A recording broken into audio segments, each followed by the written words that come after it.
ամուսինը քո համար չի առնում շորեր, ծաղիկներ, ու դու որոշել ես գնալ ու փող աշխատել, հարստանալ, ֆինանսապես կայանալ, ամուսնուդ փախնել, ու այդ շորերը ինքդ քեզ առնել, դժվար տիեզերքը քեզ այդ հարցում օգնի։ Դժվար քո սուտ և դատարկ ու փուչ որոշումներում քեզ տիեզերքը օգնի,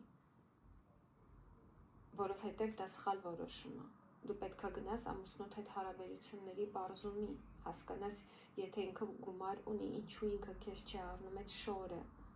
ինչի ինքը քեզ չի առնում այդ ծաղիկը։ Բիզնեսը պետք չի օգտագործել ընտանիքը քանդելու համար, բիզնեսը պետք է օգտագործել ընտանիքը կառուցելու համար։ Եթե դու կկայացնես որոշում և կհասկանաս, որ խնդիրը ֆինանսական է քո ամուսնու մոտ ու կցանկանաս իրան օգնել ֆինանսապես, թվում է, թե նույն բանն է, թե նույն փողերն են, բայց նպատակները և մարդու սիրտը տարբեր է։ Իսկ դա շատ կարևոր է, թե ինչպիսին է քո սիրտը, ինչքան